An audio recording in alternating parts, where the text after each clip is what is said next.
Hi, Professor Dillon. Hi, how are you? I'm good. How are you? Good. I've been missing international law. I miss you too.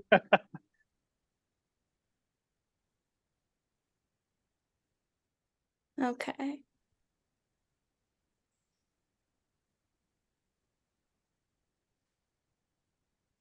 So it looks like we have everyone admitted that was in the waiting room. So gonna go ahead and get started to our um, our lovely guests who are here and then the students who are here. Thank you so much for coming. Really appreciate everyone taking their time tonight to join us. We're really excited by this opportunity that the Global Accountability Project is going to be at Suffolk. And so very excited for this partnership. So I wanted to go ahead and just take a quick moment to introduce to the students our staff from the Global Accountability Project who is here. We have Professor David Crane, who is the founding chief prosecutor of the UN Special Court for Sierra Leone, as well as our founder of GAN. Tonight, we also have present our co-founder of GAN, Professor Jim Johnson, who is the chief prosecutor of the Residual Special Court for Sierra Leone. We have Kate Powers, our executive director, and Jeff Howell of council, and who also leads our trainings. So just a quick layout overview of what we're going to cover this evening. We're going to do a little bit of background on what the Global Accountability Network is, as well as the Ukraine Accountability Project. Hear a bit more about what this is going to look like at Suffolk. Then we're going to hear from Jeff about the training component, and then we'll also be able to finish off the night with any questions you may have. So I am going to pass it over now to Professor Crane and Kate. Professor Crane, I just want to make sure that you are there. Kate, he might be having a little bit of connection issues again, if you wouldn't mind maybe filling in for. Professor Johnson, can I pass the mic to you as a co-founder of the Global Accountability Network? Yes, if you want to absolutely. present on the basics?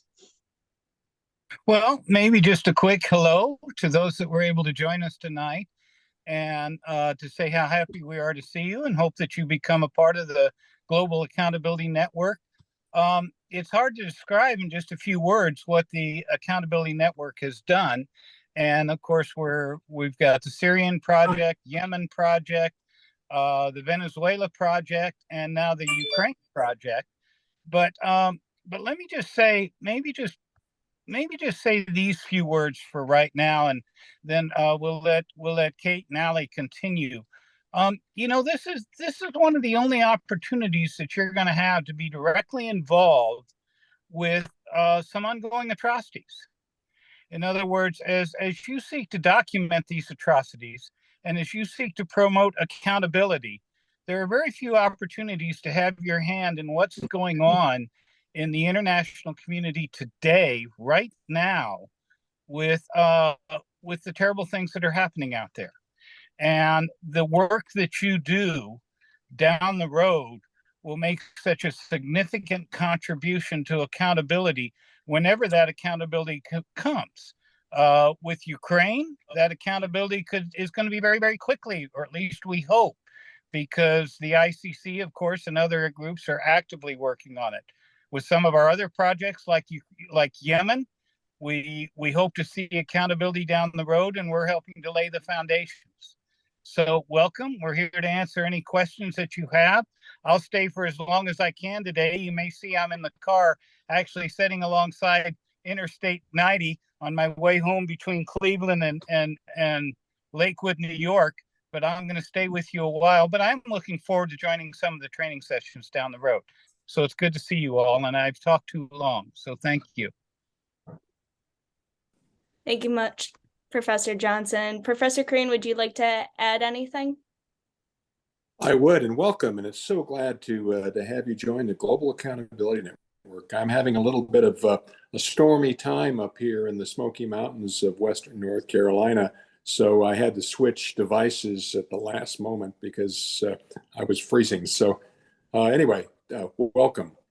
We founded the Global Accountability Network back in March of 2011, so to speak, with the Syrian Accountability Project. And the the whole basis for the concept of accountability and networking is to bring together practitioners, organizations, and like-minded individuals, particularly law students and graduate students, to come together to teach these students the concept of atrocity investigations. And we have real-world clients, we have real-world missions. You're involved in some very, very important investigations. You're about to join a worldwide effort in holding accountable Vladimir Putin and his henchmen for the atrocities in the Ukraine.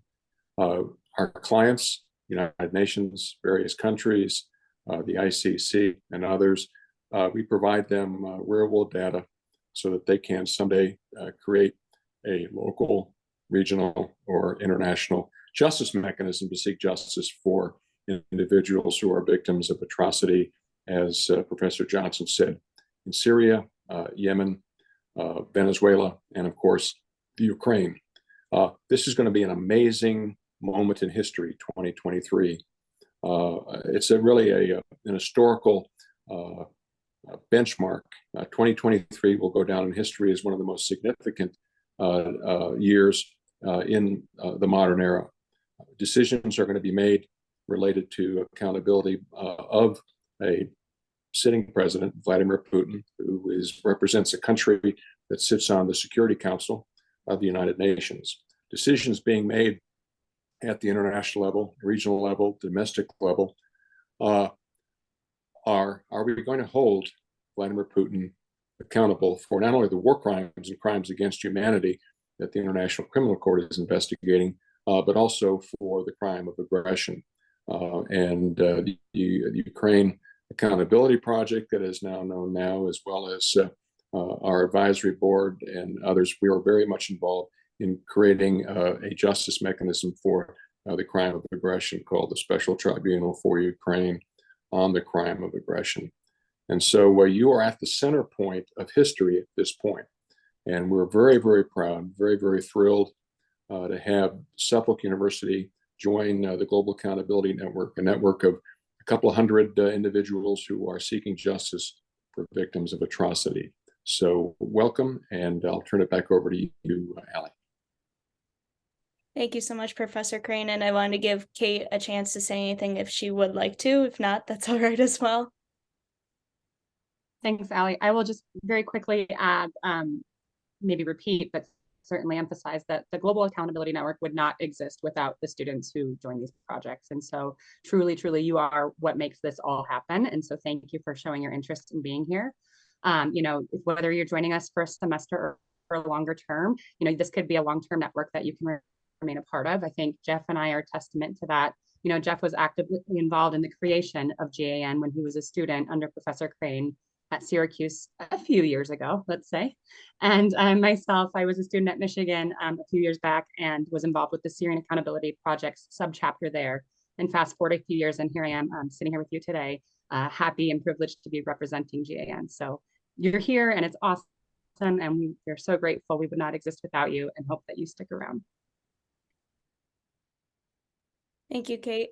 So just to give a little bit of a better picture for what Suffolk's involvement is going to look like. So basically, the Global Accountability Network has several chapters with these different projects that get hosted at different universities, and Suffolk is entirely lucky and grateful to be hosting the Ukraine Accountability Project, which was started in 2022, originally at Syracuse, that basically set up the foundation for what this project would look like. And in the meantime, since its commencement, it has published several white papers that have provided sample indictments and roadmap to the special tribunal to prosecute these war crimes committed against the people of Ukraine. A few of these publications are, all of them are actually available on the website, and I am going to be posting links directly to our website, as well as a link to all the publications. But these papers have included considerations, proposals for setting up and the creation of a special tribunal for Ukraine on the crime of aggression. We also have our Russian war crimes against Ukraine paper, a paper recently published called Feeding the Russian Crocodile, And our most recent publication is the ICC Jurisdiction over Extraordinary Renditions from the Territory of States Parties, which is a report that's arguing that China's extraordinary rendition of Uyghurs and Russia's extraordinary rendition of Ukrainians amounts to the crime of deportation under the Rome Statute. So again, I'm happy to link our website in the chat, and then I will also post a link directly to our publications. That will also include publications from the other chapters as well. So currently, the Ukraine Accountability Project is going to be working on our third edition of the initial work on the Russian war crimes against Ukraine white paper. And this third edition is going to include substantive updates on the body of the white paper, add a most egregious incidents appendix, and update the most responsible parties dossier. It's going to be expected to be published around April, so we're hoping that you all do get involved, but it's going to be some heavy workload in the next couple months, especially with recent news. So if you would like to be a part of this team, and we hope that you do, please contact me. And then I'm going to also add my email to the chat as well. We're going to set up teams and assignments very soon so we can get the ball rolling on this. And then along with the recording and any other information, I'm going to send out a mass email that will also include all of this information and more information on the third edition white paper as well. And now I would like to hand the mic over to Jeff to talk a little bit about our training aspect. Well, thank you and good evening. I hope everybody can hear me okay. I know there's been connection issues across the board. Good, I see thumbs up. So you should all be very excited to be part of this project. I can speak, as Kate mentioned, as somebody that's been around for a little while. I first started working with Professor Crane in 2012 on the Syrian Accountability Project when it was probably, I would say, maybe 7 months old. And it started out back then as what we called the International Criminal Practice and Procedure course at Syracuse. And what I was attracted to by that course was the concept that we didn't just read about things that had happened, we applied the law to things that were currently happening. And it was really, trying to attack problems that were sort of in the current sphere. And that year we did the first, the conflict narrative, crime-based matrix. We did sample indictments. And we actually explored civil liability as well. And it's amazing how consistent the projects have stayed over the last 12 years. Those same components are part of every accountability project that's happened since. And I've been very fortunate to have a little bit of involvement with all of the projects, starting with Syria and continuing with Yemen. But probably the two that I've been the most deeply involved with were Syria and Venezuela. And every aspect I try to help train those students that are working on the project. And I'd say probably the most important thing I can say at the outset with this sort of thing is we're going to learn how to do something for which there is no textbook. There's no rule book. There's no instruction manual. Every conflict is different. We applied methods in Syria that were completely different from what we've had to do with Yemen and Venezuela and now with Ukraine. And that's part of what I think is fun about it. You're never going to have a day that's the same. You may have a source report for a 3-4 month period. That source goes dark. You have to pick up another source to fill that same need. So we have a playbook of pieces of information that we need based on the methods that Professor Crane and Professor Johnson used successfully in Sierra Leone to prosecute Charles Taylor. And so we would call those information needs. And so what we're trying to do ultimately is to shrink the distance between when a national, regional, or international prosecution mechanism is founded to when justice is obtained. These, as anyone that's read about the ICTY can see, these things can go on for quite a while. There's a lot of information that we have to get through. There's a lot of things that have to be taken into account. But when prosecutors can get a hold of a well-organized packet that's already cited and presented in a way that they can digest, it moves things forward by decades in some cases. And that's really what we're doing. We're doing that important work now. And the other thing I would note is something that I think Professor Crane has written extensively about is this concept of the third wave. And our first big win as a project came in sort of what I would call what Professor Crane would call that third wave. And that was a team of, you may have read about this in the news, but a team of German prosecutors got a hold of Colonel Aslan in Syria, who was prosecuted for his crimes, was recognized by one of his victims in Berlin. This is a great example of a group of willing prosecutors with jurisdiction who've apprehended an accused that we had information on, but they may not have been able to prosecute in a domestic national court without the assistance of an organization like GAN. And there were several organizations that assisted in that prosecution, but SAP was one of them. And it's a great example of not only how much impact this work has, but also how long sometimes that impact can take. It took us almost a decade to get that first prosecution. So, but if it went from apprehension to conviction a lot quicker because of the work that Syracuse did, and so now we're doing that same important work in Ukraine. Now, with regard to the training that you can expect. What we've done in the past that has worked out well in this new age of remote communications is we have had weekly or bi-weekly, depending on how things have been progressing, workshops where you will come to us with whatever you've encountered in your week's work, and you'll ask us questions. Okay, I'm running into a roadblock here. I'm running into a roadblock there. And that sort of will continue throughout the project. And you will also receive from us sort of the roadmap that we've continually improved across every accountability project. Every project will start with an operations manual, which you all will be in charge of adapting. You'll have an example from, I think the most recent one that we probably did, Kate, was for Venezuela. So that's an example of kind of how we've done other projects. So you will then apply that initially to what you have available through the initial Ukrainian memo that was created. So there's some short sources that are cited in there, but the majority of what we do initially is through what's called open source investigation. Some of you may be familiar with that, some may not. So I'll explain what that is, but it's really an underrated form of investigation.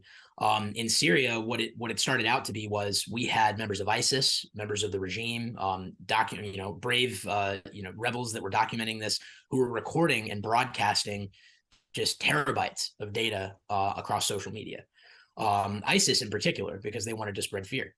They had videos where they were beheading people that opposed them. They wanted to sort of spread that they were in charge. They were the new guys to fear in that area. And in so doing, as we all know, in the digital age, they're now geotagging their location. In some cases, they're sharing who they're associated with. And we now have more information that we can use to prosecute those responsible. If that information isn't captured, and sometimes, as we know, if it's not captured at the time that it's put out there, it's gone. So an important aspect of what we do is not only to discover this information, but also to document it in a manner that provides chain of custody for a prosecutor to ultimately use longer down the line in court.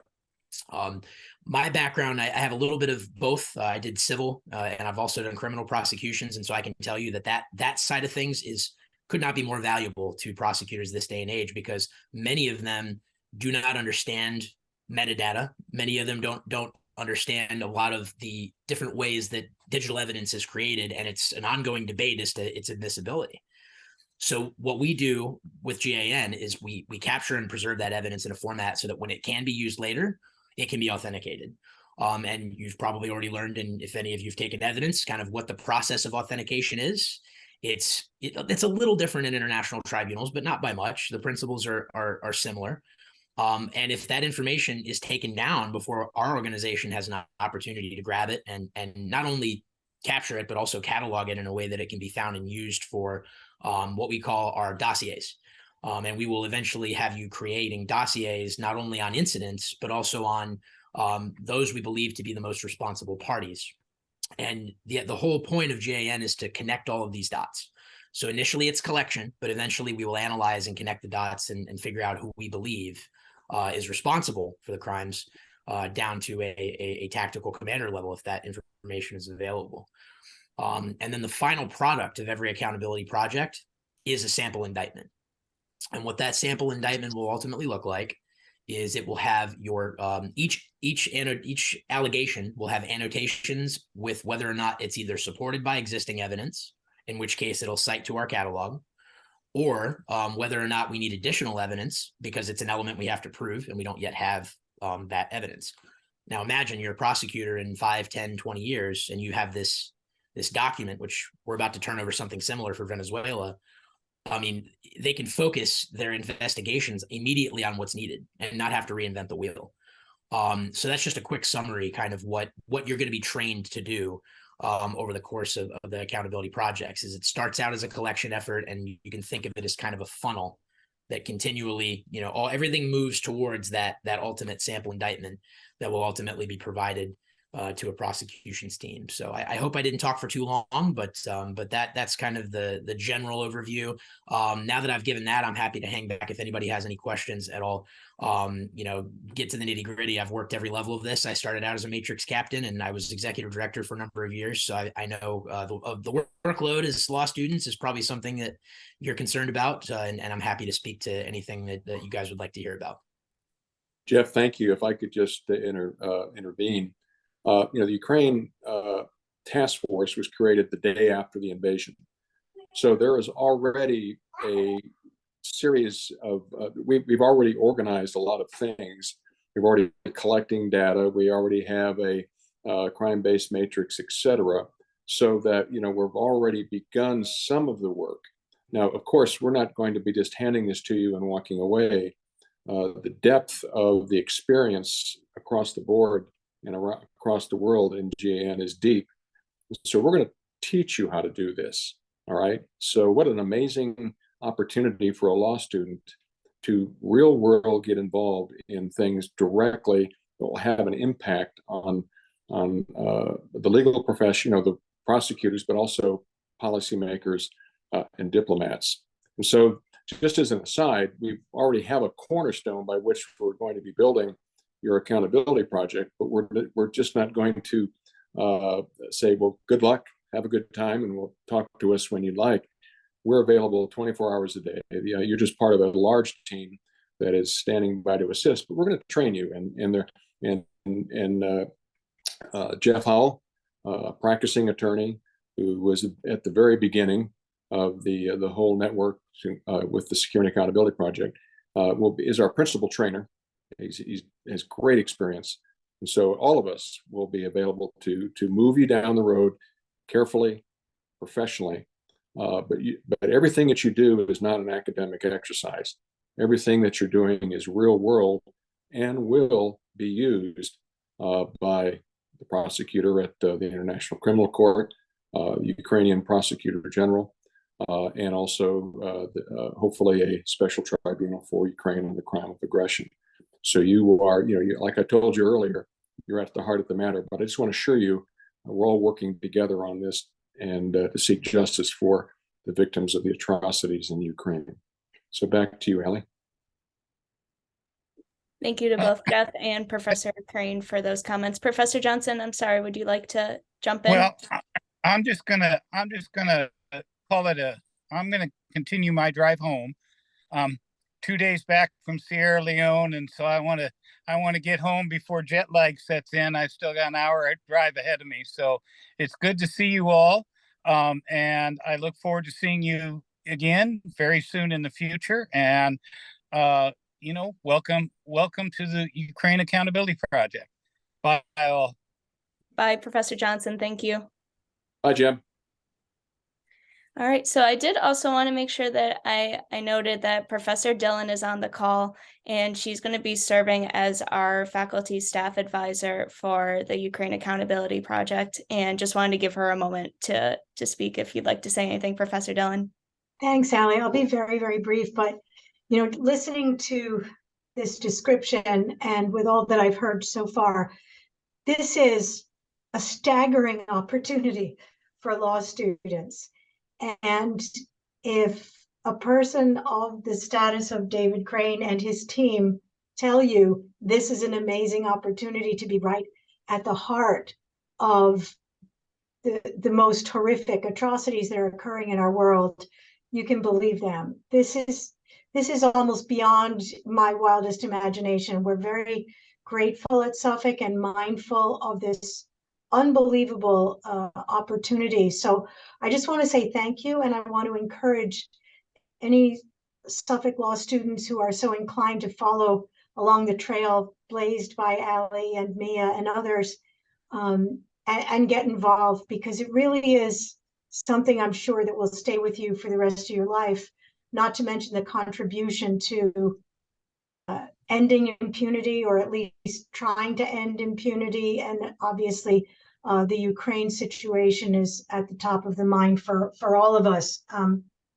And the final thing I want to say is, in addition to all the real world activity that Professor Crane has described, I know from the publications I've looked at that the organization is also dealing with international law per se, and international criminal law at a very, very high level and very creatively. So there's all of that in there. And yeah, wow is my summing up word. Thanks, Allie. Thank you, Professor Dillon. At this point, I would like to open up the floor to any questions from students. We have a small enough group here that feel free just to unmute yourself or post in the chat if needed. Of course, if you think of anything later, absolutely feel free to reach out and email me, and I'm going to put my email in the chat. But if we have any questions at this time, please feel free to ask.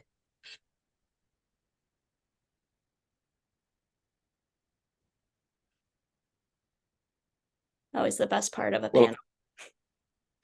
Go ahead, Professor Crane. You know, and I know that that you know, I've known Allie since she was in 9th grade when we were working on the I Am Syria campaign those many years ago. And so, you know, we go a long way back, and with our good friend Kate and Mia, who have done important work. Perhaps they may have heard me say this, but, you know, at the end of the day, this is for and about the victims of horror and atrocity. And that's what we're doing this for, is to seek justice for them. And hopefully you'll be a part of this so that you can go out and make a difference. I mean, I wish I had this opportunity when I was in law school 1,000 years ago, when dinosaurs roamed the earth. But the point is that this is so amazing that I really want to have you pause and make you realize that, you know, this is about human beings who had hopes, had dreams, hopefully had a future, had loved ones who have totally lost everything and are destroyed or have been killed.